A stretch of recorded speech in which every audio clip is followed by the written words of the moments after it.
And welcome back to the Microcenter Roundtable, formerly known as the podcast. And we're going to keep rebranding it until we find a name that sticks. Today, we're going to be talking tech, news, and everything Microcenter.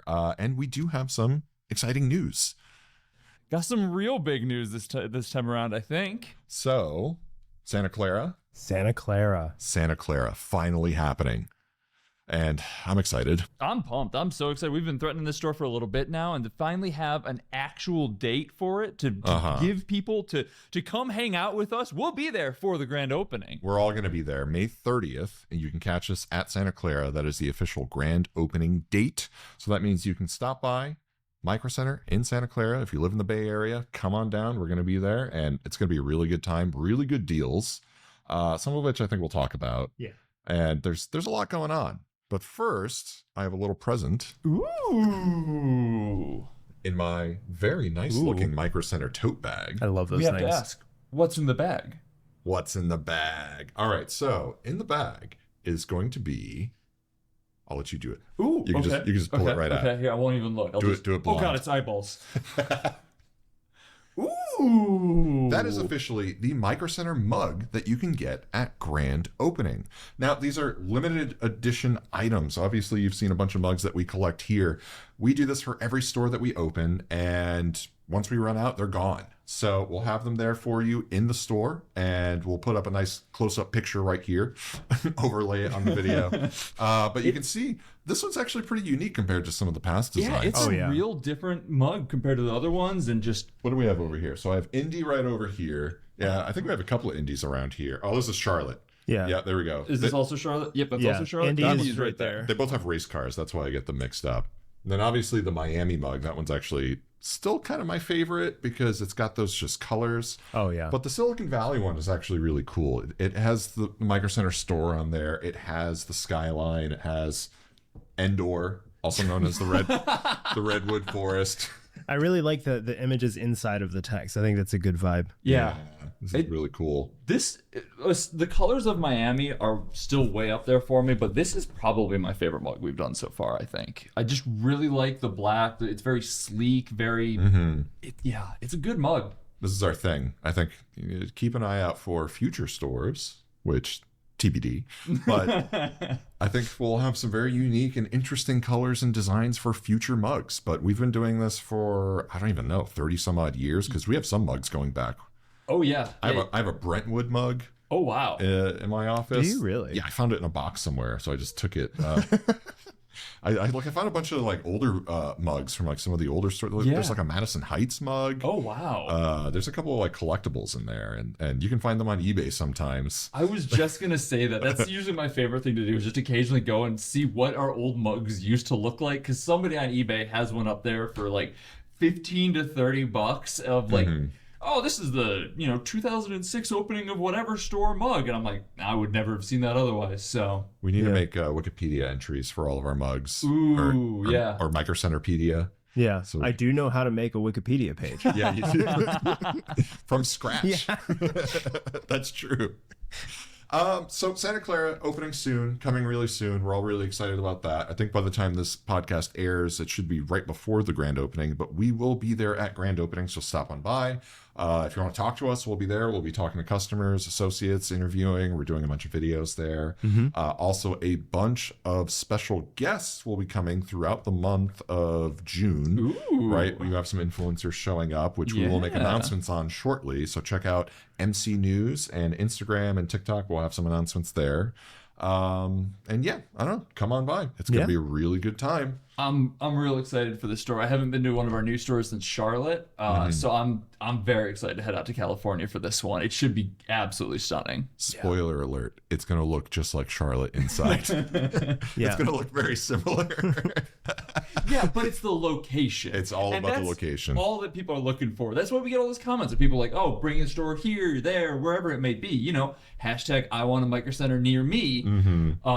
So it's more about the location than the internals, I would say. Speaking of location, I do want to talk about this really quick. So in the Santa Clara Microcenter shopping center that they put there, we are like literally right around the corner, if you look on Google Maps, from the Apple Park, like Apple's like home office. Oh, really? We're like literally right around the corner. We could probably walk there if we really wanted to. They're not going to let us in, but we could walk there if we really wanted to. But we work for microcenter. Just let it. Come on. Oh, and right next to us, there's a Yum Noodles and a ramen place. Yeah, we're checking out that ramen place. Oh, for sure. Yeah, absolutely. I love a good ramen. Yeah, that'll be good. There's gonna be some good food, so I'm looking forward to that. That's gonna be a good time. So yeah. Anyway, stopping by Fort Santa Clara and get yourself a mug, get yourself some good deals, and maybe some other surprises that may come along as well. In other news, we've done a lot lately. It's been a busy couple of weeks, to say the least. This run up has been really long. Yeah. Sean and I recently did a PC build. And it's funny how this all started because we were getting inventory on 9800 X3Ds and we got a lot in stock. Yeah. We're going to have a lot of 9800 X3Ds. So stay tuned for those. Come on by, pick one up because we got a bunch available for you. So we wanted to go big for that. And the timing of it fell in line with the release of Doom the Dark Ages. Yes. Which was perfect timing too, because I'm a huge Doom fan. Also, absolutely massive Doom fan. We'll get into that if you haven't watched the video. Never played it. He's a recent convert because he's playing now. Yeah.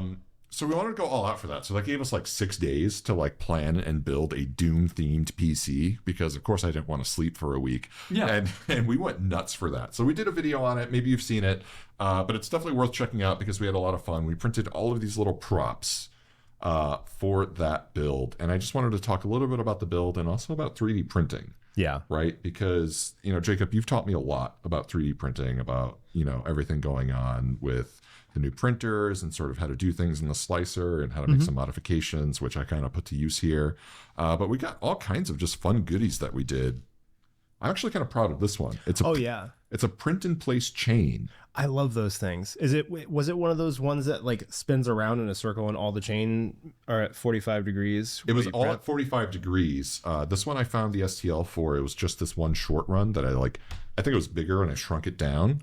But then I found it was easy to interconnect them because I would just clip one and just bend it and put another one. So I was able to make a long chain to put on the AIO tubes to like wrap inside. And then we had some like danglies. I was really impressed. So behind the scenes, I don't know a whole lot going on with what happened as far as the 3D printing goes. Right. I was we put the PC together and then kicked out of the room. I wanted to surprise Sean. That was the whole angle. Was I really wanted him to like just be surprised, like genuine reaction. Listen, we got some jokes about our D tier acting, but like that was genuine response to seeing that build. Like that was an incredible build that you two did. Real human emotion right there. Okay. An actual human being. And yeah, I mean, we went kind of crazy. Some of it is just like random, like rockscapes that we did. So I Googled it. It's called a paint wash or a black wash was the process we did. Because you told me how to do it, but I don't know what it was called. So I was just like, yeah, we're doing like a thing. But yeah, we took like acrylic paint, 50% paint, 50% water, put it on there, splotched it on real good, and then you just wipe it off, and you're left with this really nice shading here. And then Adam did a very good job at the blood splatter. So good job, Adam. Very realistic. And one of them, we had this little skull. Actually, Adam did this one. He had it like placed there like, perfectly. It looks so cute, right? Yeah. It's so quaint. Nice little skull. There you go. Nice little gore pile we got over here. And so for printing props like this, right? I did all of this on the A1 Mini, FDM printers. Yeah. It came out pretty good. Oh, yeah. So, and quick just jump in because you're already throwing out FDM, which is something that I had to, the first time I was learning about 3D printing, probably spent 20 minutes trying to understand. What do you mean by FDM? Like, what does that exactly refer to? I can't remember the exact, fused filament, or fused, what is happening here? I don't remember what the acronym Googling is. it. Yes. But it's basically anything with filament. Fused deposition manufacturing. Okay.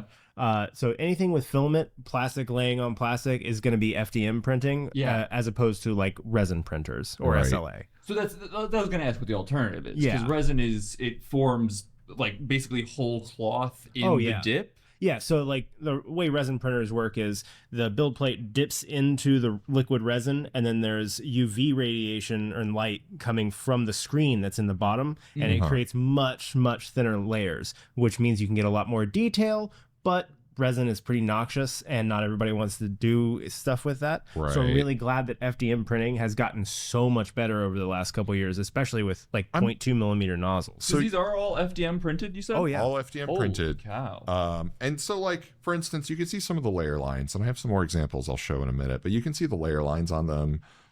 This was some of these were 0.4.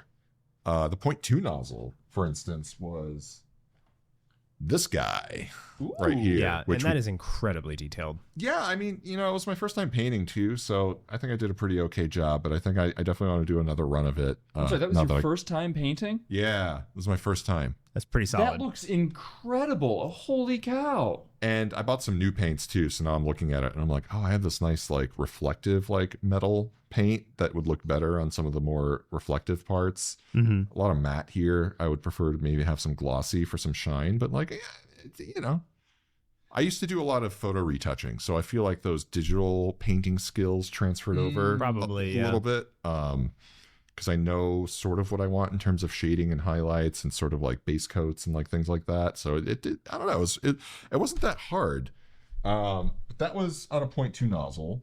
I've done a lot of like model building in my time. I've never painted though. So like hearing you just pick it up and like, I knocked it out really quick, and it gives me a lot of hope that when it eventually comes time for me to like, I should really just paint this model, I'm not gonna look like a buffoon. And I think you'll pick it up real nice. fast. I think you'll pick it up super fast, man. It's especially like if you have a 3D printer and you can print these, because in terms of filament, it's not that much filament. I mean, the print times were long. This was like also 20 some odd hours. This was on a 0.2 nozzle. This is a T60 Power Armor from Fallout. Yeah. But I put a glossy like metallic paint. Oh, that looks really good. It's like a cobalt blue, dark blue or something. But I did that as like kind of a base coat, and then I put a bunch of rust and some like green patina for like maybe there's some like copper or pieces in there or some like imperfections in the metal. I really tried to like gunk this up. This is my second one that I've ever done. It looks sufficiently nasty, I will say, and I do mean that in a complimentary way.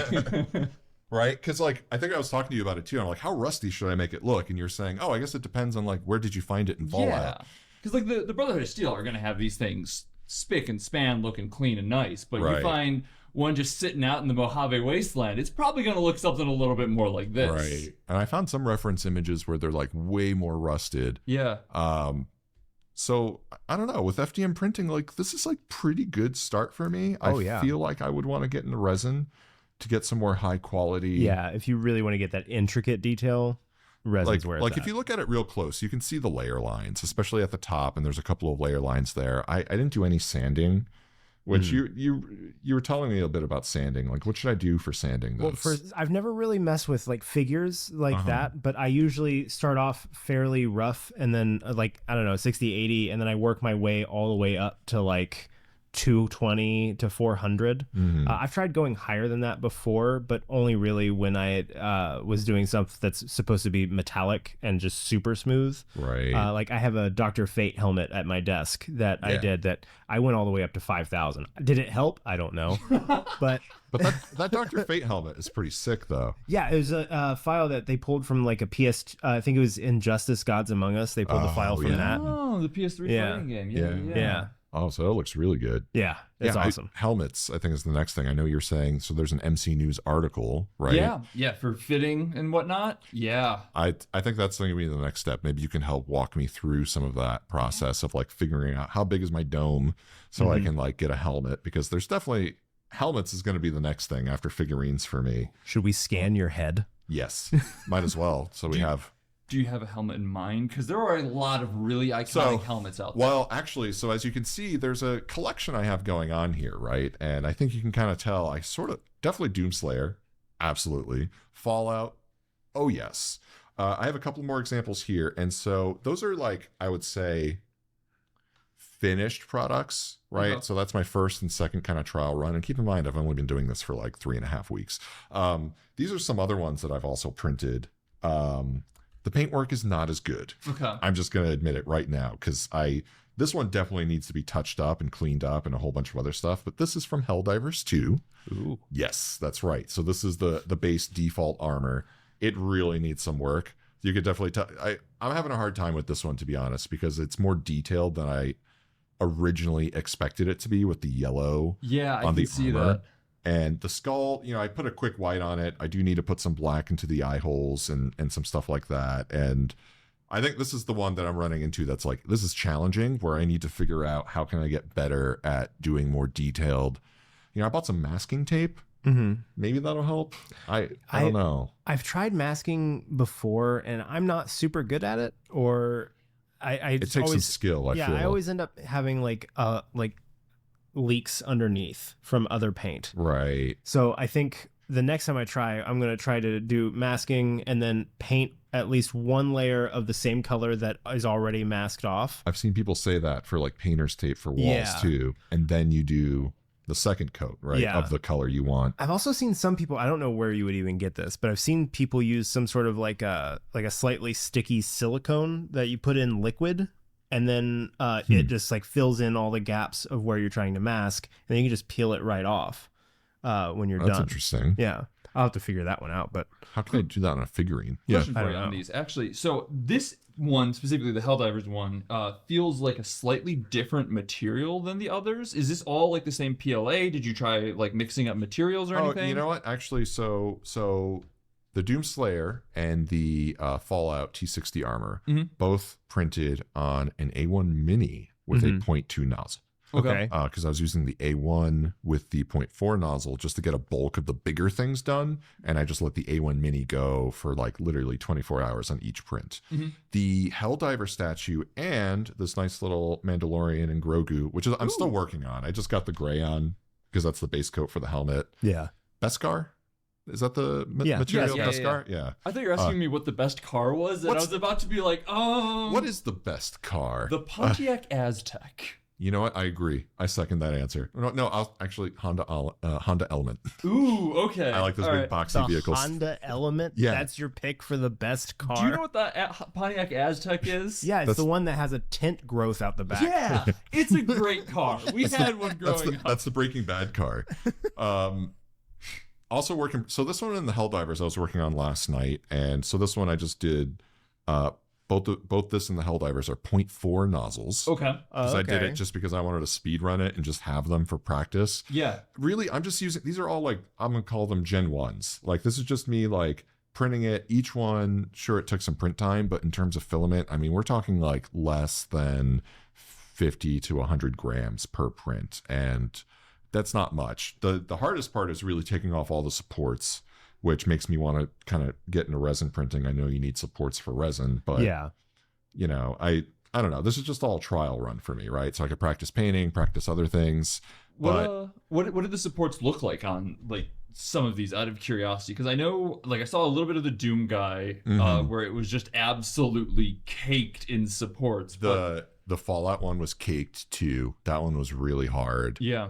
This one and the Helldivers one, not as bad as you would think. I was kind of expecting that, just like with the base would help out a little bit, and the fact that they're kind of, I mean, the way the legs work, they meet in the middle in a way that like I've done some 3D printing, so like I've seen that where like a lot of times you might not necessarily need a support for the in between, depending on like what angle they come together at and everything. The legs were okay. It was really the cape and like the arms that needed some stuff. Yeah, I can see the cape for sure. Yeah, because you can see there's some ugliness underneath, and what I didn't realize was the base was hollow. I didn't pay attention to the STL. I kind of speed ran it. So that whole bottom was all supports, which, knowing what I know now, I would cut that. Yep. That does explain why it's a little... It's real ugly underneath. Yeah. That was all support. So I had to take a putty knife and just scrape it all out. Oh, good Lord. That was fun. But yeah, 0.4 nozzles on these. The Doomslayer and the Fallout one, I did the filler primer that you showed me how to use. Oh yeah, it's automotive filler primer. It's mostly for like little scratches in your car. Yeah. Before you paint, but it fills in a lot of layer lines. Yeah. Which is I use that on the skull there. Yeah, on some of the skulls and some of the other props we did as well, we used the filler primer, which I think helped a lot, especially with like smoothing out the texture. Yeah. So I did that on the Fallout and the Doomslayer, but for the Helldiver and for the Mandalorian, I did not do that. So that's where I think that's the texture difference you're seeing. Yeah. And then I saw there are some other materials that you can apply for texture that I've been like looking into. So, you know, it's just really a lot of experimentation. In terms of hours, the Doomslayer took the longest, I think, because I just really went hard on that one. That was like 6 hours of painting. The Fallout, I really only spent like 2 hours on it because it's one big shade and then just a lot of like dirtying up. The Helldivers one, I maybe spent like an hour on. This one, I spent like maybe an hour on. Just get the, you know, Grogu is brown right now, but I figured brown was going to be kind of like the general base tone. Yeah, you could always fill in like that collar and then make him green. Because I figured he has clothing underneath. Yeah. And his clothing is brown in the images. And then there's some like just black detail on the belt and some other stuff. His thing is brown, you know, his little robe or whatever. And then I'll just paint his head green. I hope I found the right green. He's like kind of a weird lime green. Not neon green. No. Yeah. Yoda green. Yoda green. He's Yoda yeah. green. Yeah. But with 3D printers and PLA and all of this, I mean, this was really easy to get into. Like I kind of picked this up, I think, relatively fast. And I think this is something that people, you know, watching can really get into. It's also, just as a quick aside, I am personally not particularly into Warhammer 40K because that is a hobby that will take over my life. I can tell from a distance, which is why I've actively been like, we're just not. I can give you a lot of lore dump about 40K already, and that's not a good thing. That's not a good thing that I can do that.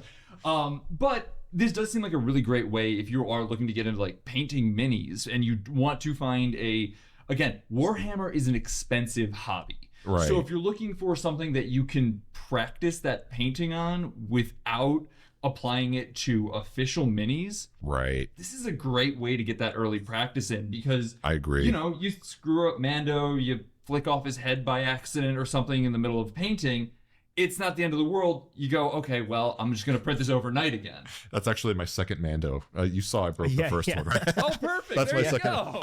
I was showing it. I'm like, look at this Mandalorian I printed, and then just dropped it, and no, it was shattered. so much better. It was like he was like, "Oh, this came out so good," and then he dropped it. It's like it did come out good, and it broke really badly. So that exact reason is what I'm talking about. Because if that was an official, it's already like, back. He's back in the flesh. If that was an official like Warhammer like statue or something, I would have lost my mind. You just lost $100 in your army, and that's right. That's the way I treat this. This is just kind of practice, like a good way to sort of fill up my desk with just fun trinkets. But like also, it's just, you know, I have a little emotional attachment to it because I poured so much work into it. Right. It does take that extra level, because that is the one thing that 3D printing is so cool, but it's so easy to just start 3D printing those little trinkets, which is very fun for a little bit, and then you kind of go, okay, now I have, you know, 30 crabs with a knife, and I'm not speaking from personal experience here. That did end up being my benchy, but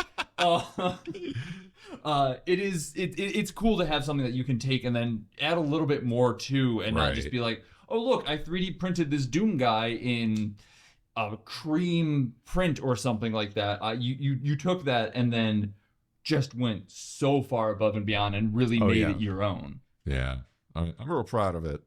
I think maybe a year from now they'll look a lot better.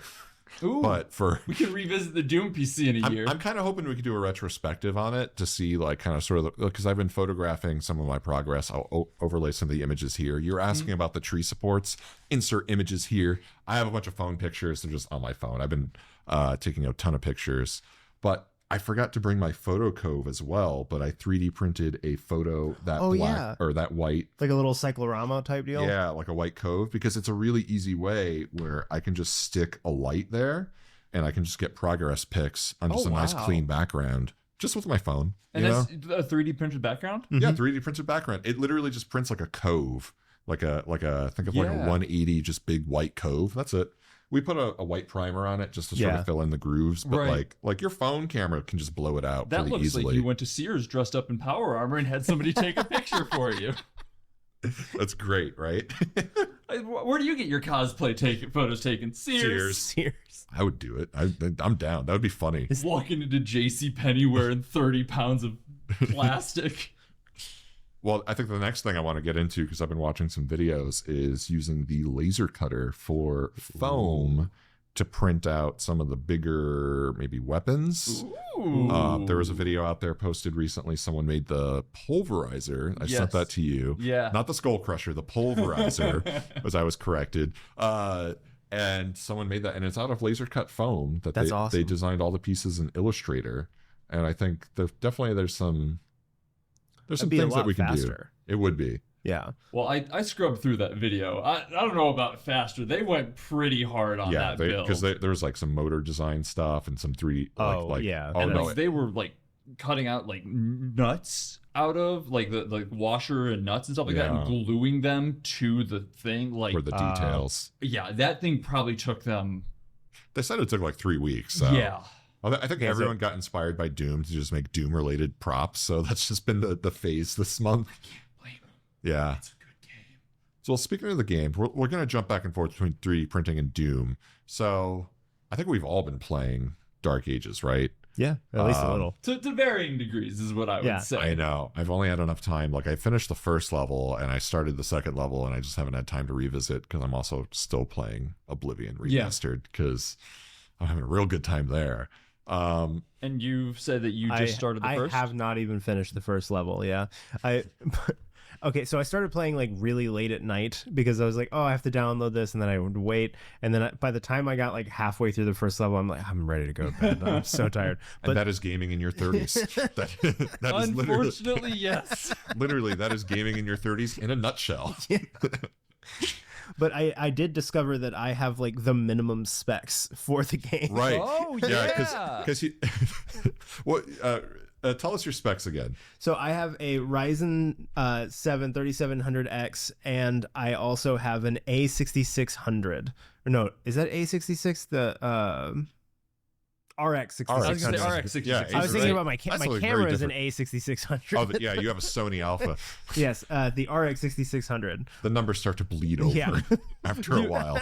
Listen, I do writing for this whole thing. I will come in occasionally, and they'll just be yelling numbers at each other. Like, do you have the camera that's... And I'm like, I'm just going to walk out it's right now. It's a lot of number talk. Yeah. So RX 6600, and what was that? The Ryzen? The Ryzen 7 3700X. Wow, AM4, right? Yeah, it's an older. Okay. So what resolution are you playing at? 1080. I'm going to be honest. I've never been a high resolution gamer. It's not really a priority. 1080's fine. Yeah. I only changed the 1440 within like the last year or so. I was 1080 for a long time. Like, it's fine. I've been fluctuating depending on like what my monitor is between 1080 and 4K, because I've had a couple of 4K monitors that are like actually, high refresh rates, but they're not G-Sync compatible. So like my main monitor is still this 165 hertz G-Sync compatible MSI that's only a 1440. Okay. But it is nice to have like that 4K to mess around with as well, because like I've been playing Doom on the 4K monitor just for that extra little oomph. It is nice in 4K, I will say. Yeah, it's a good game. It's a really good looking game. How does it look at minimum specs, out of curiosity? Looks fine. Yeah, honestly. Do you know roughly what specs or what settings are you playing at? Like graphical settings?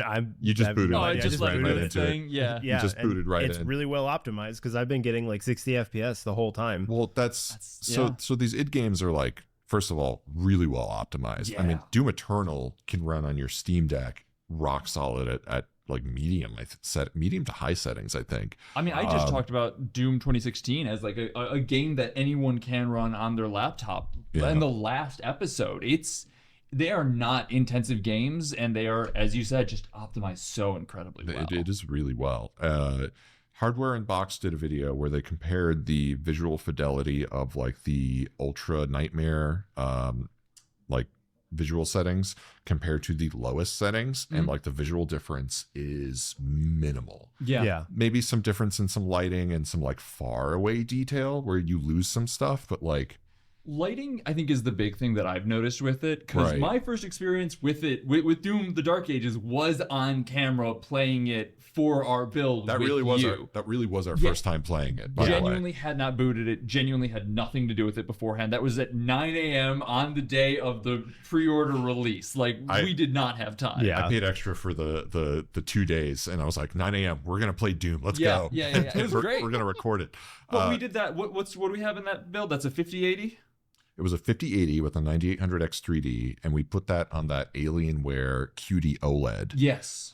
Which I will admit, I think at the time I did not have HDR on when we were interesting. playing, because I did a follow-up video where I was using that monitor and I actually enabled HDR. Night and day difference, first of all. Because I was going to say already, like, the difference, because I'm playing on a 3080 at home, and obviously it looks great. Like, there's Right. the 3080 is way more than enough to handle, like, the basic to mid-range specs. So I am playing it at, like, 4K. I don't have my frame rate counter up just because I didn't turn it on. And at this point, Right. this is the thing. I'm on chapter 17 of 22 in the Dark Ages, so Chapter I'm 2. almost done. It's been a week, by the way. Yeah. Like, it's Yeah, that's wow. yeah. So, Did you do anything else this week or? we'll talk about it. But the difference is I don't have a kid. Yeah. I think that's probably, and I've always loved Doom. I feel like Yeah. you'd probably be closer if you didn't. Oh, buddy, have- I wouldn't have slept the Yeah. whole week. Believe me, Yeah. I wouldn't have slept. I mean, I already didn't sleep, but that's just my son had a cold. But different reasons. Yeah. But the big difference between that 3080 and 5080, like I did notice early on, I remember in the video I walked through that church that was, on fire. We had the Right. God rays coming through, looking just absolutely stunning. And I can't point to exactly what the difference is between the 5080 and the 3080, but like it definitely feels like some like lighting occlusion or something Okay. along that effect that just it doesn't have the same ray traced reflections, or like they're not as clean, they're not as smooth. Like, as incredible as it is, the 5080 does do that much more for it, even over a high-end 3080 build. Like, Right. I'm not gonna sit here and pretend like my computer isn't a strong computer. It's Oh, your beefy. computer's going to go strong for a while. too. Yeah. I'm on a 4080. I was playing, I set it for like, Ultra Nightmare settings. I set the textures to like 4096. Like I just cranked everything. 144 hertz monitor, 1440p, rock solid. Like no dips. Yeah. Performance was like great. I had the FPS counter on and I was getting consistently above 144. And that was with frame gen on too. Like I just kind of gave him a frame gen. It's just 2x for mine, but like Yeah. it's fine. I'm more than happy. And you have your RX 6600, but you're Yeah. just chugging along. Like Yeah, but no complaints. Listening to you guys talk about your GPUs, I think I might need to upgrade soon. I think it's nearing time. If only there was a place Yeah. where you could. Yeah, if A only. center where you could get like micro computer parts. Yeah, We should call it like microcenter. I like it. But one word. Yeah, No. one word. Microcenter is 2 words, ladies and gentlemen. It is 2 words. I have been on a tear about that for 5 years now. It is 2 words. So if you're Googling us and you type in Microcenter one word, maybe that's why you're not finding it. I'm kidding. You'll still find it. Maybe there is a micro center in your town. Just called differently. Yeah, I mean, well, weren't you saying that your server had better specs than Oh, your... 100%. Yeah, my server is way better than my actual gaming What was in computer. it again? I have a 12700K and a 4070 Ti. Why aren't yeah. you gaming on that? AI stuff. And here we Priorities. see the priority. Yeah. Priorities. Right. Yeah. I prioritize Doom, of course. But yeah, I mean, it's well optimized. I mean, clearly runs on anything. Yeah. We do have the one thing I haven't done, which I'm going to do after Santa Clara. But maybe it would be kind of cool as a segment for the show. I have that $500 build I did. So that was Yeah. also like a Ryzen 5 5500 with a 2060, which I think is like the absolute bare minimum spec Yep. for this game, right? Because Ray tracing is necessary, right? yeah, and it does have ray tracing, but this is the 6 gigabyte card because there's a 6 gigabyte and an 8 gigabyte. It's probably not going to run it then. It does need 8 gigs of VRAM. We can Okay. try it. I have the minimum specs right in front of me. Processor AMD Zen 2 or Intel 10th gen or newer. Right. 16 gigs of RAM. And then the graphics are an NVIDIA GeForce RTX 2060 Super or an AMD RX 6600. Hey, made it in under the wire. The important thing with these are that they need to be capable of ray tracing and have at least 8 gigs of VRAM. So that 2060 might not cut it. It might not. I have a 3050 on the shelf, the low profile one. We picked up a couple of low profile cards just to do some more small form factor stuff. Is that one 8 gigs? I don't remember off the top of my head. Think Is so. that one 6 gigs as well? I think that one's 6 gigs. Let's look through to see what we have in our We do pile. have that low profile 4060 though. Yeah, but It's so 4060 cute. 4060 will run Doom just fine. I wanted to see like what does the floor look like, in terms of performance. So let me see if I can dig up a 2060 Super. I'll talk to the guys in the lab, see if they have one. Because that'd be kind of cool just to see like, I have this $500 PC, like how far can we take this? But that'll be kind of neat. And then obviously, we talked a lot about Doom. I think there's a couple more things we want to talk about. Listen, I could talk about Doom exclusively. Like, whatever the runtime of this podcast is, I could handle that by myself just talking about Doom. So I'm not going to do that. Well, we have a couple of topics we do want to cover because there was a couple of things we didn't put in the main Doom build. That is true. That we just want to mention. But there's one thing I do want to talk about. The music. Okay. I don't hate it. It's fine. Yes. It has not wowed me in the same way. It is fine. It's serviceable. It fits the theme of the game. Yes. Mick Gordon's was better, and I'm just going to leave it at that. I 100%. But they did a agree. good job on this one. I can't fault them. They did a very good job. I'm going to give my honest review. I'm 17 hours in. Yeah, if I you're can way just further than pitch me. it really quick. It is the best thing I can say about it. Well, not even the best thing. My most concise review of it is Doom: The Dark Ages feels like a PS3 era game. And that is kind of a backhanded compliment in some ways. It's not bad. It's still really, really good, but you're going to very quickly realize like, okay, I did a straightforward level, then I had a big expansive level, and now I have a twist level like the dragon or something like that. And then you do a straightforward level, then there's a big expansive level, then there's a twist level. And they're good. They're fun. I'm having a good time with the game. It's just not wowing me in the way that 2016 or Eternal did. Right. But it does go places, I will say. That is more interesting than I was expecting and does kind of hint at some origins of demons that I was like, oh, intriguing. I'm sorry. Lore in my Doom game? No, thank you. Listen, I'm going to be honest with you. I don't care about the broad strokes of the... I can't explain it. You don't find out until like chapter 15, and it's too late in the game for me to start talking about on this podcast. So I'm going to just move past it. I'm looking forward to it. I will catch up and then I will talk your ear off about it. I'm so excited. You're not gonna be able not to. Like there's I would twist. play it when we go to Santa Clara because we're on the flight for a while, but it's I heard the Steam Deck performance is not really the best. I mean, no ray trace on a Steam Deck. Yeah, that's fair. Like people have been trying, and that's what I love about the Steam Deck community is that they are a stubborn bunch. They are absolutely crazy. And it's like, sure, it's can technically run, but also like it's not a playable experience. Yeah, that's a whole other thing. But back on the Doom bit for a minute, we had a couple of other props we wanted to talk about from Sean's private collection. Yeah. What do you have for us? So the one thing that no one that didn't show up in the video at all is this incredible Doom Cacodemon skateboard deck that I don't really have much to say other than I like skateboarding, and the shift to having video game skateboard decks has been great for my art situation on my walls because I that looks great. I've got the Tony Hawk Pro Skater 1 and 2 remastered skate deck, a Sayonara awesome. Wild Heart skate deck, which is going to excite like 3 people that they heard that. And I have the second Tony Hawk 3 and 4 coming later this year. And That's I finally have a complete set of art for my wall, which I'm really excited about. Nice. Beyond that, he's gonna put a pic up here for you. The skate deck we forgot to cover in the video because we were just so excited playing the game. we glossed over a lot of other things.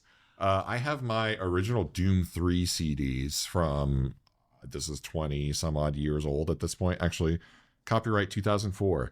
Oof. Ooh. I didn't even know that today. I've had this for a while, and they can drink. Yeah, this is old. The CD case is old enough to drink. CDs? Just watch Jacob Yeah. disintegrate in front of me. You know, still good. I mean, it says Windows 2000 and XP on the disc. Oh. First of all, Oh. you okay? Oh, your Oh, skateboard. Yeah, we're just oh, gonna sorry. quietly move this back here. Rated M for mature. Yeah, this is actually in pretty good condition. I could probably still install this. I think I have the CD keys, and I'm 90% sure that this is another game that I ripped. This is probably either StarCraft or it's some CD. I was that kind of kept. hoping it would be like your backup disk for your Windows 2000 PC that like I have my Windows 7 and Windows Vista backup discs still. Ooh. I have that stored away. I just threw away my Windows 8 one. I still have my CD key for. All right, so we need to go to Microcenter, get an external CD reader. See, can I still install this with the CD key and get this working? Because I do have a CD reader at home. Do you want me to bring it in one of these days? I We think can so. try it. Yeah. I'm gonna keep this here because I also have a collection of all of my games for Windows Live. Yeah. Which rip 2 games for Windows Live. You are not missed. But I still have a bunch of those discs too. Like I got rid of a bunch when I moved, but I kept a couple. I wish I kept them all because I used to have a bunch. Yeah. But you just don't get stuff like this anymore, so No. it's worth hanging on to. Big fan of physical media. Yeah, same. And obviously, Doom 3, I think, is kind of like the stepchild of the Doom franchise. It But is. you know what? I own it. I have it. It's pretty cool to have. Honestly, speaking of stepchilds and weird physical media, Yeah, yes. this is my favorite thing that I will fully admit I have never actually broken out to play. But this is Doom for the SNES. Like the original Doom, but on the SNES. Yes. Yeah. It was a port that kind of didn't get a whole lot of flash because it is not good from everything I've heard. It runs apparently pretty poorly. I can't imagine using an NES controller would feel great for Doom. But this red cart is gorgeous, and it was enough for me to be like, I think I kind of need to have that for my collection because I have just a huge collection of retro games downstairs. Right. And this will be an incredible like capstone. What is the storage capacity of these Super Nintendo cartridges, right? Because I the have no N64 was 64 megabytes, right? Because Yeah. they crammed, like Resident Evil, they had to cram into 64 megabytes, like Resident Evil 2. That's why I don't know they that look so janky. But I do know that, like, for the Sega Genesis cartridges, most of the storage for those was taken up by that soundbite at the beginning of all the games. Going Sega. Sega. It was like 90% of the Sega. storage on the whole cartridge. You know what? Sega Wow. does what Nintendo doesn't, that's for sure. Yeah, I mean, Nintendo still exists. Sega is, I don't know. Less existy. Doing I a get- good job with the Sonic movies, apparently. Oh, that's true. Yeah, those are actually pretty good movies. But I'm just wondering, like, what's the storage capacity of that cartridge compared to like the PC like install size? I'm trying to find the PC install size of the original Doom right now, doing a little bit of digging around. These hold anywhere from 0.23 megabits to around 4 megabits. Megabits? Or megabytes. Megabytes. I'm sorry. I was Megabytes. like, dang. 0.23 to 4 megabytes. So they Yes. went to 64 megabytes for the N64. Wow. Okay. Big jump. I mean, that was a jump. Yeah. But all of that crammed into 4 megabytes. How big was the original Doom? That's what I'm Like, trying to hunt down. I'm not getting a good.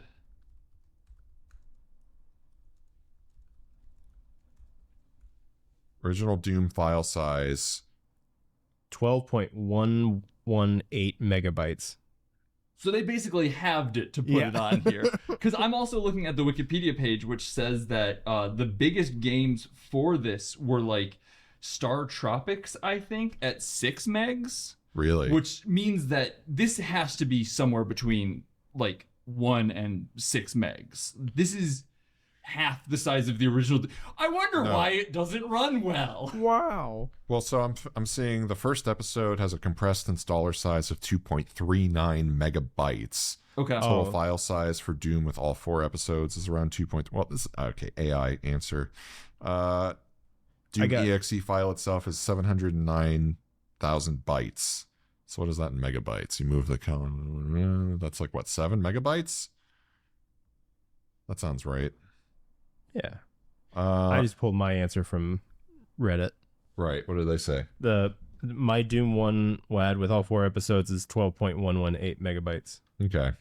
So somewhere in that range, but it's still compressed to all heck, probably. Yeah. I actually don't know how many of the WADs are on this. Now that I think about it, I have no idea what. Well, on the back, that's what I was reading. That's what I was looking at the back. So, 16 megs of raw adrenaline. That's what it says. Adrenaline. FX2 chip for screaming fast, real-time 3D graphics. There's a chip in the cartridge. What? It says it right there. FX2 chip for screaming fast. So that's probably what they had to use. They had to use a chip. Like they have a 3D accelerator in the cartridge. Yes, I that's 100% what they used. believe it. Yeah. Wasn't that what the pack was for the The N64? expansion pack for the Donkey Kong 64. Yeah. Wasn't that what that was? That was like an extra accelerator that they needed. Because they couldn't get it to run otherwise. Includes all the original monsters, weapons, bosses, all original secrets from the PC version, 22 gut-wrenching, mind-blowing levels. I mean, it says it right there in the box. Would be about, that's going to cover like E1 to E2, I think. Maybe E3, because I'm trying to go through. E1 is like 8 or 9, which means E2 is probably about the same. So yeah, that's probably only like the first chapter or two. It's probably cut down, right? Yeah. And FX2 chip for screaming. I'm interested in this. I'm reading this. It's a modified version of the Super FX chip that was used in games like Yoshi's Island and Stunt Race FX and Doom, it mentions. But apparently the chip runs at 21 megahertz and can address more ROM and RAM compared to the original. I love classic video games because they were always doing weird. This is why I have a classic collection. Everything's a little hacky. Yeah, it's just a little bit weird. It's like, we got to get this game over here. How do we do it? I don't know. Let's just add a bunch of stuff to the cartridge. This is interesting. So this was a chip, Super Mario FX. What was the code name for it? Yeah, I'm just kind of like reading through this as well. But they programmed. It's on the actual cartridge. That's incredible. So each cartridge, no wonder these things cost so much back then, because the cost of these at launch, like these games are like $100 and something. Not adjusted for inflation. We have to mention that too. Like the $60 price tag, like I'm not going to dig into the weeds on this one because it is a whole thing and this is not the podcast for that. But that has been remarkably stable for years now. Weirdly stable. Yeah. Yeah. Some SNES games at launch were $80 to $85. Doom might have been anywhere from $70 to $90, is what a generic answer I'm finding. What would we have? What year is this launch then? Because I know the original was 1993. But don't break it. Or any of his painted minis. You can repaint them. So yeah, I found a list of different. So the one in the Doom one, you're right. That was a 21 megahertz frequency chip. The one for Star Fox was a 10.5 megahertz frequency chip. They were producing these all the way up until November of 1996. Ooh. Wow. Yoshi's Island, Super Mario World 2 in August 1995 had the chip. So it was a working RAM size. For Doom, working RAM size was 512 kilobits. For Yoshi's Island, 256 kilobits. So they put more for Doom. 16 megabits of ROM size. Or megabits. Mm-hmm. This is interesting. This is all new to me. Like, this is all just very interesting to me. I'm not super familiar with a lot of retro tech like this. So, as a quick aside, but because we're talking about price and everything like that, on the low end, if we assume that this is $70, this launched in 1995. Right. Today, for this broken, not great port of Doom, you would be looking at $144. Oh my god. Yeah, that tracks. So, but the fact that they put all that tech in the thing, it wasn't in the device, it was in the cartridge. I always forget about that fact when it comes to some of these old Nintendo games. I mean, it was like that for the Game Boy too. Some of these cartridges had like special tech attack, the camera, the rumble pack, the rumble, the pinball. What was it? Pokemon Pinball. Yep, I had Pokemon Pinball. I actually really want to get into photography using the Game Boy camera because I have one of those analog pockets and a Game Boy camera, and it's so. I think I sent you it once. It's like a 144 by 144 image, if that. It's tiny. You know what? I saw a video that someone took a Game Boy Advanced, the little like flip, SP? clamshell PSP, yeah. versions. They had a mod pack for it where it would input video and audio like signals. Yeah. So you can plug in like your monitor to it, and someone was playing Doom on that and using it as a monitor, using the Game Boy as a screen. Well, good news. Doom did have a Game Boy port, I believe. Of course it did. course. I think did. Doom 1 and 2 were on Game Boy. And that is why Doom will always be eternal. Yeah, Doom 1 and Doom 2 both had Game Boy Advance ports. So That is absolutely wild. when you're going on a family vacation, sitting in the back, you could be blasting demons the whole time. Well, now you can just play in your Steam Deck, no problem. Yeah, there's better ways to do it. Yeah. So that's an interesting look at some retro tech. And you know what? At Microcenter, we do sell some of those consoles that can run old Yeah. N64 and SNES and even Nintendo games. I think we should pick one up and we should take this cartridge for a test drive Ooh. and see how she performs. I am 100% Would you be interested? down. Yeah. 100%. I think that would be a cool video because we could talk about this FX chip. I'm going to do some more research and some reading on this because I think would make for a really interesting video Yeah. about sort of how they used to leverage these things. Because I guess you have all that space in the cartridge. So if you could put stuff in the cartridge.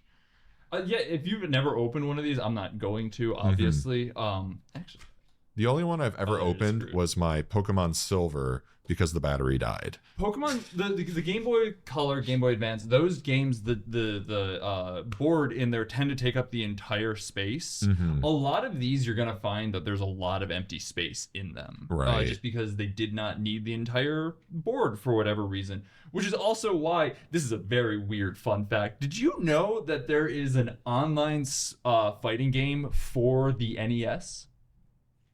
For the NES. Yes. It is Online? Yes, online. It is new. It is newer. Okay, I was like, did the internet even internet back then? No, it didn't. But somebody basically took a game. They rebuilt Smash Brothers in like a smaller, like 8-bit format, and then put it on a cartridge and included a Wi-Fi receiver in the cartridge so it could connect to the internet while you played. And like they made a bunch of them. You could have ordered one for a bit there and played online way. Smash Bros on the NES. That's I insane. did not, because obviously, but it's really neat tech. So at that point, like with an NES, like really all you need to do is you could have an entire system because that cartridge is big. Like you can have an entire mini PC inside of that cartridge doing Yeah. all kinds of things. And you're really just leveraging the NES system as just a video output device, right? Like you're just sending a video and audio signal just to a TV, like pass through. You know what I mean? Like you don't need any of the hardware inside the NES. I mean, except- yeah, maybe. It's called Super Tilt Bro, by the way. Super Tilt Bro? I found it on my, so we'll have it on the screen and everything like that. It was a Kickstarter that you can order right now, but it does have a really good example of like how much space is in these carts, especially today. Like I'm sure it's at its era, it wasn't as quite spacious, but now like you look at this cartridge, it takes up half of it, and that includes Wi-Fi in it. That's what I mean. Like we could build a whole PC, micro PC inside an NES cartridge. I think I just found a new project for us. Oh no. Yeah. By us, you mean me. Yeah. Well, I can print the cartridge. I could do that much. You just put the stuff in it, right? Yeah.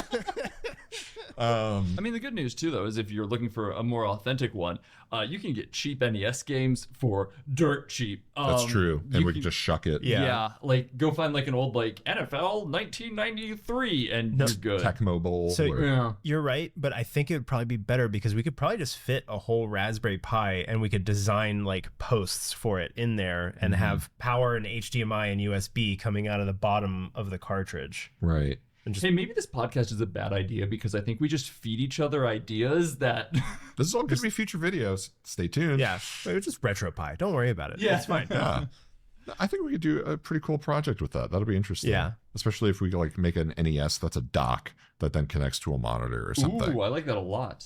Speaking of NES, though, I did build a NES arcade in my basement for my son to play with. By the way, Oh, he's yeah. 3.5. He can beat the first level of Super Mario Brothers now. Starting him off right. Like, he can actually beat the first level. He's gotten That's the hang awesome. So, some tantrums when he can figure out how to jump over the pipe or over the little cliff or whatever. Yeah. But eventually he's got the hang of it. He's getting pretty good. It's pretty impressive. But you know what game he really took a liking to? What? Kirby. That makes sense. The first Kirby game. Yeah. It's a little slower than Mario. Yeah, he got to like level 5 on that. Yeah. Holy moly. Because you could just float. You could just float through most of it and then just like absorb and throw. Like, he figured that out way faster than I expected him to. And I remember being his age. My dad had an old Atari that he had that was already old by the time that I was like 3.5, 4. But I remember playing like the tank game. There was like an ant game or a wasp game or something. I don't remember. It's all like very faded memories at this point. And then eventually we got an NES, which was also already old by that point because the SNES was out. But anyway, growing up, I had a kind of similar experience of like being like not too far behind, but like enough behind that like you're kind of getting the older stuff. So like I started off on the Sega Genesis. Like the first games that I remember playing were Sonic the Hedgehog, like way back when. And a game that I called Chucked Ahead, better known as Decap Attack. It's a great game. It holds up really well. Wait, does he throw his head? Is that it? Yeah, he's a little mummy guy that like you pick up his head and then he'll like throw it forward. And if he loses his head, he does this little punch thing where his like face pops out of his chest. It's a weird game, and if you permit me to go on a tangent for half a second, it's actually a reskin of a Japanese game about a little boy throwing an egg that they decided was too cute for the American market, so they remade it. It's horror themed. Yeah, they did this whole thing where they're like, you're getting your body back after an evil scientist took it from you, basically, and like it's way more ornate. So obviously when I went to Japan, I hunted down this original version of it, picked it up, brought it home, played it, and it is identical. Right. It is so funny that like I'm playing it, I'm like, this is just Decap Attack. I can feel it. I know that this jump is here. I know that that's there. But everything is so it's just reskinned. Friendly and happy and not trying to kill me in the same way as Decap Attack. It's so fascinating. What you need to do now, you have to take it to the next level. You have to do a crossover. Okay. You take both games and you like have it where it could like one level is Decap Attack, the other is the egg game, but it's just narratively still the same game. Yeah, you're describing multi-world randomizer again. Yeah, where like there's just a texture pop where like it's just like, oh, it would be like Silent Hill. Yeah, there you go. Where like a siren would go off and it's like beep, beep, beep, beep, beep, horror, beep, beep, beep, happy, beep, beep, beep, horror. That'd be a great game, actually. Somebody make that. So the way you describe the main attack, though, reminds me of the zombies from Wario Land 2 for Game Boy. Because the zombies, they would throw their head and go, yeah. And if they bit you, then Wario turns into a zombie. Which is why Wario Land is actually my favorite series. Because the first one, it's just like a Mario ripoff. But the second one, they're like, okay, he's just invincible. Yeah. He cannot die. But he can lose money, which makes him real mad. So that's the moral of the game. And you just get all of these, like, you get stung by bees, you get bitten by zombies, and no matter what, you just try to collect those coins. Like, that's just the game. There's no real heroes in it, but, Have you tried Pizza Tower yet? No. It's a spiritual successor to WarioWare, actually. Oh, really? It takes a lot of that same thing where, like, you can't die. All you can do is, like, you get hurt, but, like, he just goes, and then you just keep going. Right. But it's... Pizza Tower. You would really like it, actually. Not only, also the music in it, if somebody likes music, is genuinely good enough that I bought the vinyl of it. Really? Like, it is some banging music. All right, I'm going to check that out then. I'm definitely going to take a look at that one. Because I'm definitely a big Wario fan. Yeah. I think that's going to be another one of my 3D print things. It's very clearly inspired by it. Like, the guy even, all the art for it is basically done in, like, MS Paint and everything to give it this very... Okay, this just looks like Wario at this point. Yeah. 99 cents on Steam. Okay. Yeah. Oh, 19.99. Wait. Yeah, I can't read. Oh, this looks great. Are you kidding me? Oh, you'll have a great time. I am absolutely buying this. It's a good Steam Deck game, too, if you're looking for maybe a 4-hour flight to Santa Clara. I think that'll be pretty nice. That's actually not a bad idea. It's funny because, like, beyond like first person shooter games, which is kind of I think my favorite category, I realized that my favorite category of games is just 2D platformers. They're great. 90% of my collection of old games, they're all just 2D platformers. Like that's all they all are. Yeah. That's all we had growing up. And we liked it. But this, Even the bad ones. even the bad ones. This You looks get one game every year, and okay. I know this is a big non sequitur from everything else, but we will get back on topic. But one last thing. You want to talk bad 2D platformers? yes, always. I think this is the king of bad. And I think there are worse ones, but in my opinion, this is the king. All right, hit me. Mortal Kombat Mythology Sub-Zero for PlayStation. Interesting. What Okay. the heck was that game? It is a side-scroller platformer game, but you still have to fight your way through everything. You are Sub-Zero. It is a prequel to the first Mortal Kombat game. Live action cutscenes with actors in the most low budget costumes you will ever see in your life. The worst gameplay you will ever see in your life. Everything is 2D, but for some reason, a lot of things are 3D. And there's all these insane, like you have to jump over cliffs and like other stuff, but it's like still a fighting game at its core. So it doesn't have like good jump mechanics. It is hard to beat. Anyway, you want to talk bad 2D platformers? That's what I think is the worst. If you want to talk bad 2D platformers, it's $35 on eBay, and I'm about to buy it now because I kind of want to try it. I recommend it. I mean, just for the terrible acting alone. 'Cause Yeah. the acting is bad. We could be doing that in our videos. Yeah, literally. We will be doing that in our videos. And it's the same actor who did who's the name of the bald wizard from like Mortal Kombat 3? He was on all the arcades. It's the same actor. It's not Shen something, is it? Because I I'm thinking forget. Shenron, but that's Dragon Ball. That's definitely Dragon Ball. Bald wizard from Mortal Kombat. Quan Chi. Quan Chi. Quan Chi, that's right. Because, yeah, the original Quan Chi actor, he was in a bunch of stuff. Like, he was on all the arcade cabinets. So he's in this, you know. Yeah. But the costume for Sub-Zero, so bad. Everything's so bad about it. But anyway, that's enough talking about all kinds of non sequiturs. But you know what? Podcasts are long format, and we got a lot of time to kill. So I hope you enjoyed this. Yeah. There is one topic that we do want to dive into, and we're going to keep this just kind of a short one for the most part. But we were talking about 3D printed figurines. Yeah. 3D printed projects, and I think you guys had a couple of projects you wanted to discuss as well. Oh, yeah. A couple of things. Who wants to go first? I'll go first. Kick it off.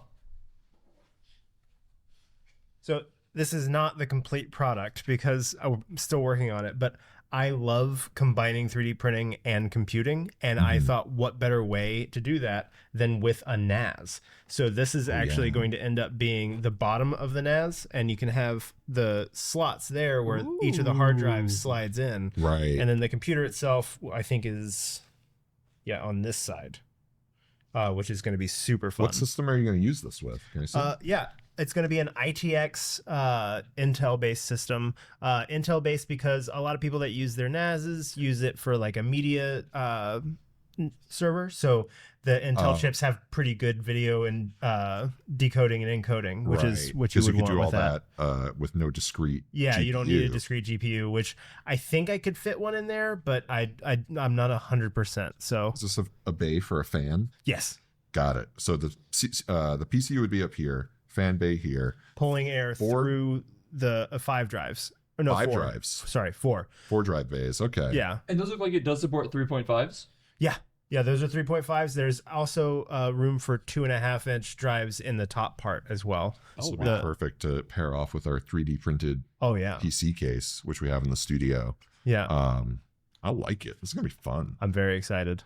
We have all of these like kind of like long form, long-term project videos that we're always working on in the background. Yeah, like it's going to take some time. So Jacob's been working on this one for like, I think a month and a half now. yeah, off and on. I'm not doing this every day and it's taking me a month and a half. We juggle a lot of projects here. Yeah. But that's one of them. And I think the podcast is a good format to sort of talk about all of these kind of projects and maybe status updates. And then we can just kind of, talk about other fun things. Yeah, I've been working on a keyboard explainer guide for a little bit now that I really want to get taken care of, but like with Santa Clara and everything else going on, it's kind of taken a back burner. But like I really want to dig deep into like when you are trying to pick out a new keyboard, what does Right. that look like for you, and how do you do that if you don't have the experience and like what you're looking for? I go deep in switches, talk about like the case, size, form factor, all that good stuff, and really try and give you at least a starting point to go from there. Right. Obviously, though, I am only like 800 words in, and we're probably looking at like 3K on this one. Oh no,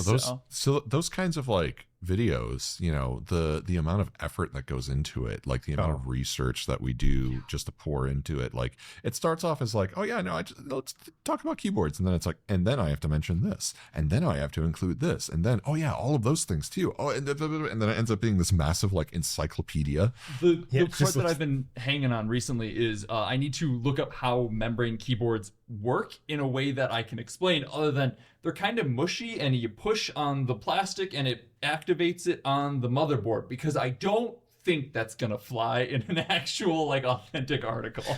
I know, you might need a picture. We could take apart one of our membrane boards, because it's just on the PCB. It's just a thing on the PCB. Isn't it just a metal contact that like bridges two things? Is it metal, or is it that It's like there's a rubber But it's conductive, I mean. membrane. Yeah. I don't think the membrane itself is conductive. I think there's actually like something that is being pressed on the PCB. Because I remember I took apart a membrane board once to clean it, and I remember it's just a flat PCB with, I think, raised like little Like things nubbins? built in, nubbits. That's like that's making the contact. Yeah. I Anyway, don't- this is why I need to look it up, Yeah. because there's a lot to membrane keyboards that like. and you're gonna need a photo, so let's just pry one apart. Yeah, why this look it point. up when we could just figure it out? You know what? That's actually fair. And that's why it takes us forever to finish a video project. We have to reverse engineer a membrane keyboard. So we're gonna 3D print a membrane keyboard to take one apart, put it in the other one. That sounds right. Yeah. And this is my weekly reminder for Logitech to please bring back the Logitech G15 keyboard. I am going to ask every episode, and I will make a compilation of me begging until you guys release one. I will spend a lot of money on that keyboard. You can even add an OLED screen, like we saw on a bunch of keyboards recently. OLED's big on keyboards now. Are you saying that I'm going to have to 3D print my own and I'm design saying and make? you can. Again, we've Logitech, had I'm going to keep asking, but I will 6 probably do that projects. too. Yeah. 6 projects come up in this podcast. Adam's taking notes. All right, so for 3D printing, what do you got? Yeah, I did not bring anything with me because all of my 3D prints are pretty integral I'm to on the screen here. things at this point, which is to say they're pretty integral to my plants. Mhm. I did this whole thing with some help from Jacob, setting up some 3D prints for gardening. We have a raised garden in the house we moved into, like in our backyard, that we just did nothing with. And this year I was like, we're gonna do it. We're gonna sit down. We're gonna make this garden happen. And I quickly realized, like, oh, I need like plant supports for my tomato plants and my pepper plants and whatnot, because otherwise they'll fall over and then nothing doesn't grow. So rather than try and hunt down, a home store where I could find these, I was like, what if I just see what's on printables?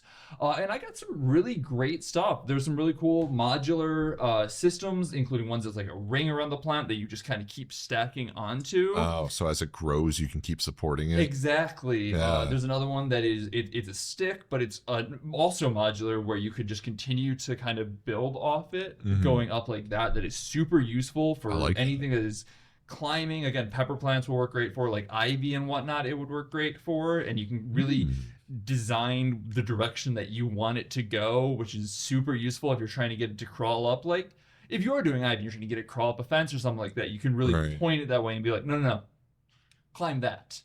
But I mean, even beyond that, there's some stuff that you can do inside too. We printed what is functionally like a little greenhouse for sprouting seeds. I tried that. Really? I tried to make one. You're gonna be mad at me. I made it out of PLA. Well, okay, so that's probably fine. If it's outside, that's a problem. It's in the sun. It melted. It didn't melt. Did you put it in an actual greenhouse? Well, I tried to make a greenhouse, so I put like little cling wrap with some like parchment paper as like a diffusion, and it just Like it didn't. I would have it never thought that would happen inside your house. That's crazy. No, I had it on my back deck. Which, Okay, well that which, makes more sense. Yeah. which was on a shelf that I put, which gets 14 hours of sunlight. Oh, yeah, there it is. like that's Yeah, why. I was about to be like, I have to go home and make some changes to my current setup. No, that was me just like, Jacob knows I push things too far. As I said, you're going to be mad. I just printed PLA frames, try to wrap it up because I was trying to sprout some seeds. Yep. I made some seed sprouters for cilantro. Like that's what I did last year. And it came out fine. Like we got a little batch of cilantro. I just used it all. And I've been wanting to revisit it. So I like that idea of the risers. Yeah. Because I think tomatoes, my neighbor does tomatoes, and I think I want to kind of join in on the fun. Yeah. Maybe next season. But I think that'd be a cool one. Really cool stuff out there too. Like there's also just like plant markers if you're trying to keep track of like, oh, this was my tomatoes. This is whatever supports. I mentioned it even. I had Jacob print this like, it's kind of kitschy but kind of cute little like fairy house sort of thing that it's like really standard garden fare, but it's a really good reference point to be like, you could do a fairy garden, or you could find Doom stuff on the range of 3D print uses. Yeah, Doom Garden. Let's yeah, do when it. my neighbor comes over and be like, hey, can I ask why you have gore piles in your garden? It's fertilizer. Doomslayer's trying to get the aphid infestation back. Rip and tear until it is clean. No, grow and Cultivate. Grow and cultivate until it is bountiful harvest. The fairy house, that's a good idea. So this is another thing on my to-do list. My son is 3.5. So as with all 3.5-year-old boys, loves collecting rocks. Everywhere we go, loves collecting rocks. And oh boy, we got a rock pile in the house. So I try to negotiate with him and say, look, we don't keep rocks in the house. How about we keep them out back in the backyard? And he's like, but the rocks like having a house. They need a house. So I'm like, you know what? How about we design a rock house for the rocks that we can print and then they can live outside together, not in my home where you might break something. That is some like peak great dad stuff right there. Yeah. Like that is some good stuff. That is adorable and wonderful. Let's tie in 3D printing to that. So I'm gonna make him a little like rock home. I think I might just find a house in printables. Yeah. And maybe just cut it in a way so like the top comes off, because he's definitely gonna take it off 20 million times. Yeah. And try to get it so that let's keep all the rocks outside. Well, listen, I'm gonna ask because I know we're gonna get tons of comments. Otherwise, it's the most important question of the episode. Are there cool rocks? There, Okay. one. Just one? One is cool. one cool One The is rest, cool. the rest of them are just plain rocks he's really attached to. Just like gravel. like two of them we went. You know what happened was one of the parks he likes going to is right by that river. And so one day we went there and it was after it rained, so it flooded over. So the whole area was flooded. The playground was like under a foot of water or something. Yeah. And we saw that because, you have to go down a hill to get there. And he's like, oh, it's all like, the river took over or whatever. And then we went back like a month or two later and the river was back to normal. And so he was like all astounded, like everything's back. And look at all these rocks the river left. So he has these river rocks that like he's really attached to, but they're just not really nice looking rocks. They're just rocks. And he likes tossing them. And my fear is that he's going to break my TV. Yes. That's fair. A 3-year-old with rocks. It's probably I have a not good. 65-inch LG C3. Don't want to break it. I got that at Microcenter and I don't want to break it. I did get the protection plan, but I'm still like, I don't want to break the I TV. get it. And actually, if I can just pivot off that to talk about broken TVs for a second, because this is why I haven't finished Doom Eternal, or not Doom Eternal, Doom the Dark Ages. On Wednesday night, I was watching King of the Hill, as you do. There's so many millennial drops in this episode. Like, we are aging ourselves hard. Can you tell where we were born? But we were watching King of the Hill, and my partner was just asleep on the couch just across the way, and they did like a whip pan in the show, and I was like, oh, it moved too fast, the bitrate crashed on Disney Plus or whatever, it's not a big deal. And then my whole screen just kind of started to melt down in that way, and I go, all right, well, I'm just going to turn this off and not worry about it for right now. So I turned the TV off, sat silently for probably 20 minutes while my partner just still slept. Eventually I woke her up, I'm like, hey, babe, TV's broken. And she's just like, what are you talking about? It was just working. Yeah, she fell asleep on the couch. TV was up, no problem. Came back and it was cooked. Which meant that we had to make a quick microcenter trip yesterday. Right. And I'm going to just shout out, we have some refurbed LG C4 TVs for about $8.99 right now, I believe. Oh, that's really good. It's an incredible price for a refurb TV. It's a step up from the one that you have. It's a 65 inch as well. And I picked one up yesterday, and it was DOA, which was really unfortunate. Right. I'm going to be very clear about this, though. I buy refurbs all the time. I much prefer refurbished because it's all like, factory refurb. Like, they make sure that these things work well. But sometimes they do get out where it's like, unfortunately, it was just DOA. Just like you can get a brand new product and also have it just be DOA. It's unfortunate, but it happens. So I get it home, I turn it on, and by turn it on, I mean I press the power button and nothing happens. I go, son of a gun. I pack it up, take it back to microcenter, and the wonderful thing about microcenter is that I was in there, the longest I was in there was waiting for them to go to the back to get the new TV for me to swap this one out with.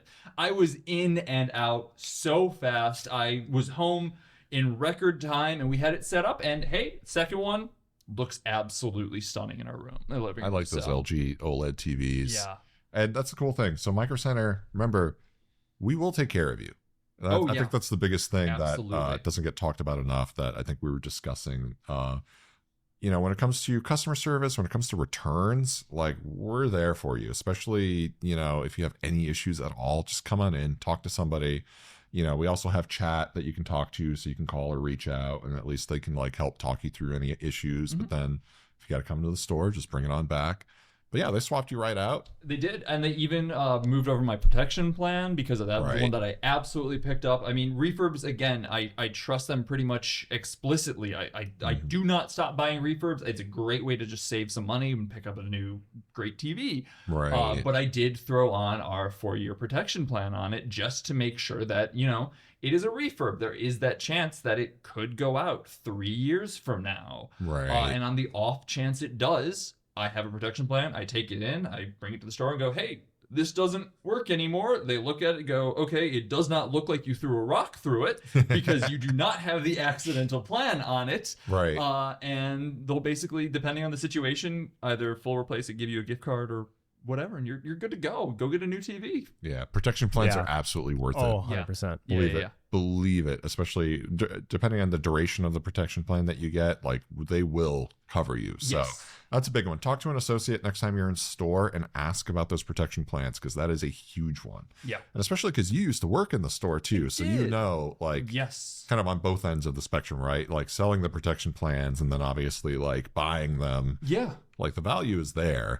People in the store buy protection plans on just about everything, because especially for us, when you work in the store, it's easy to be like, my headphones broke, I can bring in this $20 pair to get a new set. It's a little bit of a bigger ask when you're not in there every day, but at the same time, it just goes to show that we genuinely stand by our protection plans.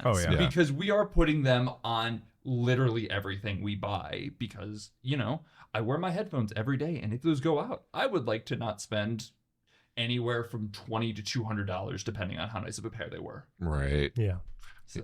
And electronics do break. They do. Yeah, stuff happens.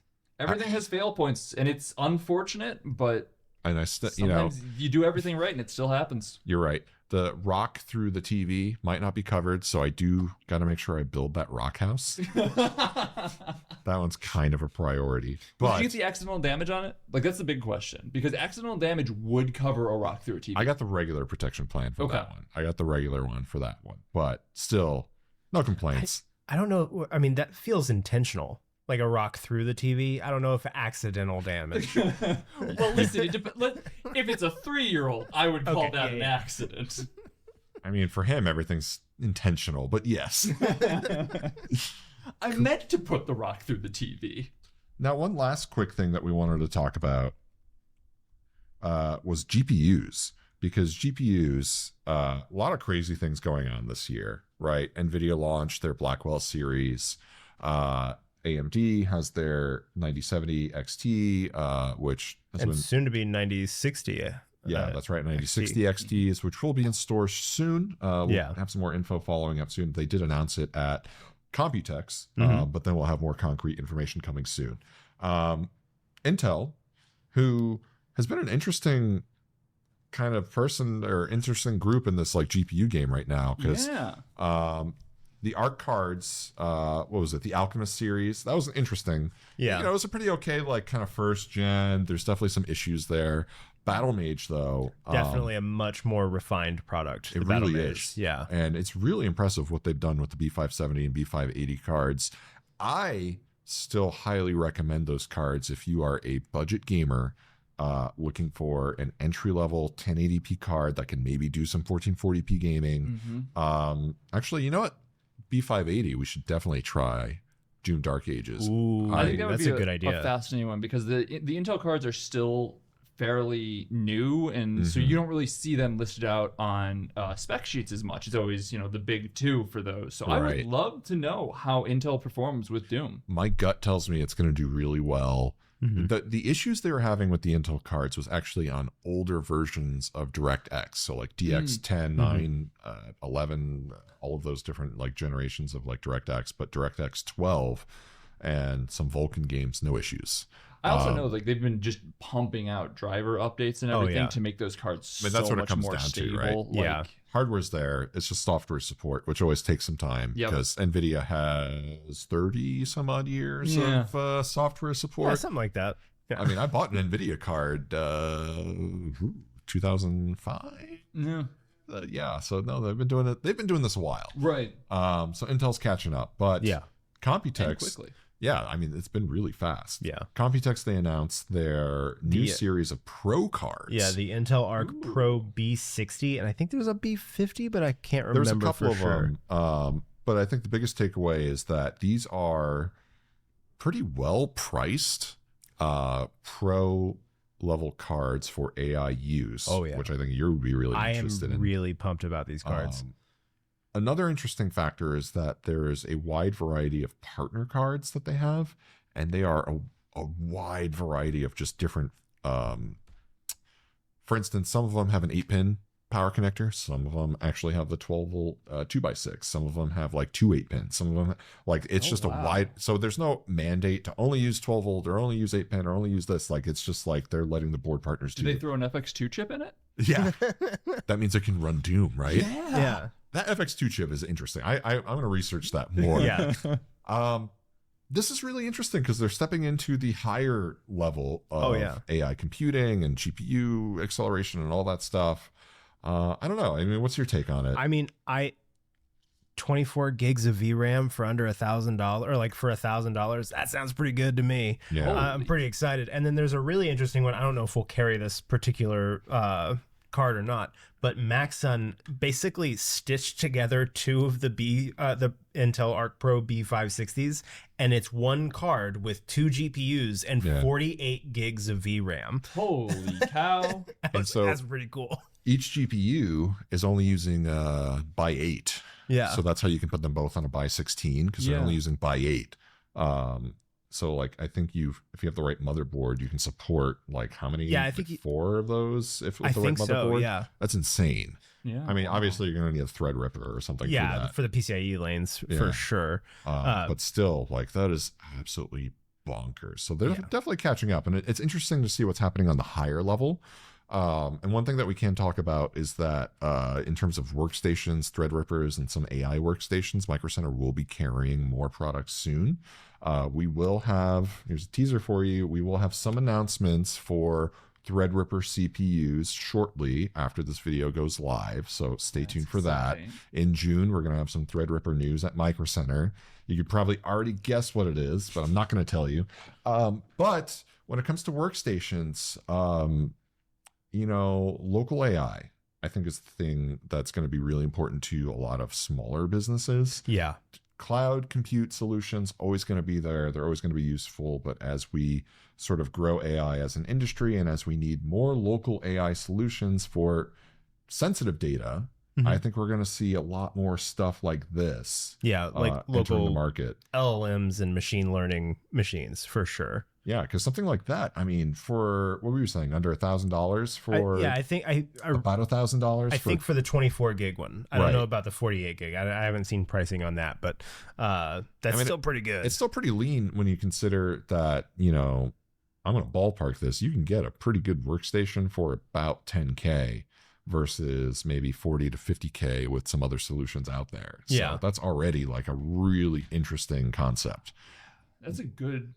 That's good. Yeah. That kind of sells itself, right? Yeah. Well, if you're a small business and you need local AI and you're looking at workstations, like I think the market is going to get really interesting in the next year or two. Yeah. Right. Because what we were looking at last year, your H100s or your A6000s, those really high level cards. Those are some awesome cards. They're awesome cards, but they're pricey, they're pretty expensive, right? yeah. So it's interesting to see what's happening at this sort of mid level, like above the gamers, below the enterprise, Right. That mid level there. So I just have to ask, because I am not the AI one at this table. I don't know a whole lot about LLMs or anything like that.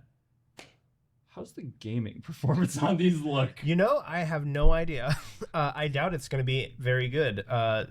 Usually that's a driver issue more than anything. That's fair. Because usually it's not optimized for like the like the A6000 from A6000. NVIDIA. You're not going to game on that. Okay. I'm sure you could, but it you wouldn't probably be could, but it probably good. wouldn't be great. Like you can game on a Threadripper, but also like you're not getting much in terms of gains unless you're playing City Skylines. It's all about like City Skylines for sure. Yeah, that's fair. But it's more about like what it's being used for. Like these are very much designed not with the gamer in mind. And so, while theoretically it could, for driver issues, they're not going to release drivers that are designed to be like, okay, go play Doom the Dark Ages with this. Right. They're going to be like, all right, here's a new driver update. You can compute 3% faster sort of vibes. Right. Yeah. And I think the other thing too to consider is like, gaming, it feels like kind of bleeds over into everything, but there really is kind of like your gaming segment, your high-end workstation segment. There's kind of your just casual compute segment, right? Yeah. Where all you need is like a Surface laptop or a MacBook Air. Yeah. And I just do everything on Google Chrome. Like, it's like Google Docs or Word. Yeah. Yeah. I feel like gamers, and I also identify in this group, are the ones who have spec creep, where it's like, well, if I'm already going to spend $800, I might as well get a discrete GPU. And if I'm going to do that, I might as well get this. And if I did, and the next thing I know, I end up with like, a 5090 laptop because I talked myself into it. But sometimes, there's other segments that are like, no, I just need a $700 laptop that can just run, Google Chrome. Just good build quality is all I want. Right. I need it to last a little while, and I need it to have a good battery life, so I can type my silly little emails. And like even workstation stuff too. It's like, no, I just need a black box that I just hook up to the network. I don't even have a keyboard and mouse in it because I just remote, It's just going to sit on a shelf somewhere. So it's a wide range of things that we have here at Microcenter, and a wide range of topics that we talked about today. We went all over the place. Yeah, that's par for the course. But we will be in Santa Clara, so when this episode goes live, you'll probably see us there. So we'll be there, so stop on by. Say hi. Yeah. If you want to be on a video, we'll happily throw you in one. And if you want to talk to us, we will be there taking interviews for grand opening day. Yes. Yeah. There will be a ribbon cutting on the 30th and all kinds of really great grand opening deals. What's the biggest one? I know that we're going to have 20% off of all the Windows laptops and desktops and monitors. That's the one. Yeah. That's real nice. That's actually pretty good. huge. That's real good. So 20% off. Can I buy something? How am I going to bring it back from California? That's the problem. Just get a mini PC. Don't worry about it. Just put it under my stuff thing. it into your bag. Yeah, that's true. But yeah, stay tuned. Catch us at the Santa Clara store. Obviously, stop on by and make sure you like, comment, and subscribe. We'll catch you guys in the next one. We got to go pack. Yeah, we really do.